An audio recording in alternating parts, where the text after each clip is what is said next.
Hello students, IIT brain में आपका स्वागत। आज हम फिजिक्स में आईई इरोडो के प्रॉब्लम 3.51 पर डिस्कस करेंगे। एक बार आप पहले क्वेश्चन सुने। The field potential in a certain region of space depends only on the x coordinate as vx equal to minus ax cube plus b. Here a and b are constants. The distribution of the space charge rho x is, यानी आपको space charge density पता करनी है और आपको potential x के term में given है। ये बता दिया गया है कि पोटेंशियल जो है वो इस स्पेस में केवल x कोऑर्डिनेट का फंक्शन है। कैसे स्पेस चार्ज डेंसिटी को कैलकुलेट किया जाएगा एक बार समझें। हम जानते हैं कि पोटेंशियल की हेल्प से इलेक्ट्रिक फील्ड वेक्टर को पता किया जा सकता है और इलेक्ट्रिक फील्ड वेक्टर को अगर गॉसेस थ्योरम जो डिफरेंशियल फॉर्म में बनाया गया है उसकी हेल्प से रो से कनेक्ट किया जाए तो रो की वैल्यू को कैलकुलेट किया जा सकता है। कैसे स्टेप्स आगे बढ़ेंगे एक बार समझें आप। v का वैल्यू x कोऑर्डिनेट के फंक्शन में कुछ इस तरह से दिया गया है, यानी पोटेंशियल x एक्सिस के अलोंग वेरी कर रहा है। ये गिवन है प्रॉब्लम में कि ये केवल x कोऑर्डिनेट पर डिपेंड कर रहा है। इलेक्ट्रिक फील्ड को पोटेंशियल ग्रेडियंट के साथ कुछ इस तरह से कनेक्ट किया जा सकता है, minus del B by del x i cap.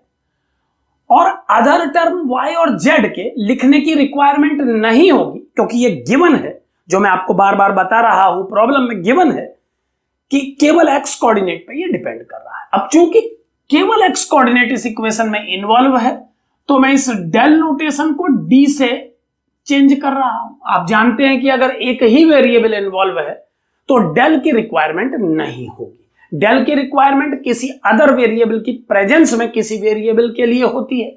अब अगर मैं dv बाई dx का वैल्यू फर्स्ट इक्वेशन की हेल्प से पुट करूं सेकंड इक्वेशन में तो इलेक्ट्रिक फील्ड स्ट्रेंथ वेक्टर का वैल्यू मुझे मिलेगा minus a into 3x square plus 0 को मैं नहीं लिख रहा हूं और ये आई कैप में होगा तो इलेक्ट्रिक फील्ड वेक्टर का वैल्यू आ जाएगा 3ax स्क्वायर आई कैप। कुछ इस तरह से आप इलेक्ट्रिक फील्ड को प्रेजेंट कर पाएंगे। अब हम जानते हैं कि differential form of Gauss's theorem बनाई गई है इलेक्ट्रिक फील्ड और स्पेस चार्ज डेंसिटी को कनेक्ट करने के लिए। गॉसियस थ्योरम इन डिफरेंशियल फॉर्म पर हम अपने एक क्लिप में पहले ही डिस्कस कर चुके हैं, उसकी इंपॉर्टेंस के बारे में हम बात कर चुके हैं। अगर मैं अपनी उस इक्वेशन को जो हमने डिराइव की थी एक क्लिप में यहां पर यूज करूं तो मुझे मिलेगा del dot E equal to rho upon epsilon naught. और अब इस एक्सप्रेशन में अगर मैं इन सभी वेक्टर्स को ओपन करके लिखूं तो डेल वेक्टर होगा del by del x i cap plus del by del y j cap plus del by del z k cap. जबकि इलेक्ट्रिक फील्ड वेक्टर को कैलकुलेट किया जा चुका है, यह है 3ax स्क्वायर आई कैप और इसका value row upon epsilon not के इक्वल होना चाहिए। यानी इस डॉट प्रोडक्ट को सॉल्व करके जो वैल्यू आएगी उसे रो अपॉन एप्सिलॉन नॉट के बराबर होना चाहिए। एक बार और ध्यान दें कि ये differential form of Gauss equation है और इसे इस्तेमाल किया जाता है उन प्रॉब्लम्स में जहां पर हमें डेंसिटी, स्पेस डेंसिटी को इलेक्ट्रिक फील्ड से कनेक्ट करना होता है। इस प्रॉब्लम में चूंकि हमसे रो का वैल्यू पूछा गया है और इलेक्ट्रिक फील्ड नोन है तो इस differential form of Gauss theorem को यूज करके हम इस प्रॉब्लम को सॉल्व करेंगे। अगर मैं इसका डॉट प्रोडक्ट करूं तो आप समझते हैं कि जे और के टर्म आई से डॉट होके 0 हो जाएंगे। तो नेक्स्ट लाइन में हमें मिलेगा del by del x 3ax square is equal to rho by epsilon not.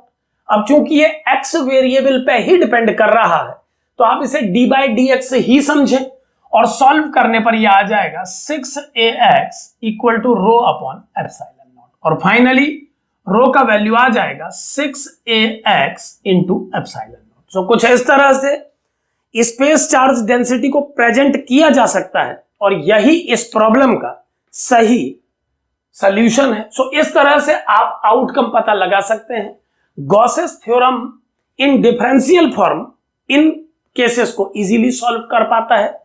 इस प्रकार के केसेस में स्पेस चार्ज डेंसिटी को कैलकुलेट करना होता है और ये जो Gauss's theorem and differential form tool है ये ऐसे ही प्रॉब्लम्स के लिए काम करने वाला एक अच्छा टूल है।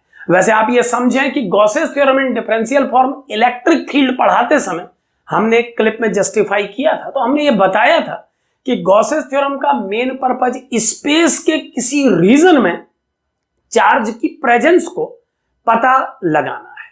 किसी स्पेस रीजन में चार्ज अवेलेबल है या नहीं, इस बात का verification Gauss theorem and differential form से किया जाता है और इसी थ्योरम की हेल्प से हम चार्ज डेंसिटी के इस तरह के प्रॉब्लम को भी सॉल्व कर सकते हैं। Thank you.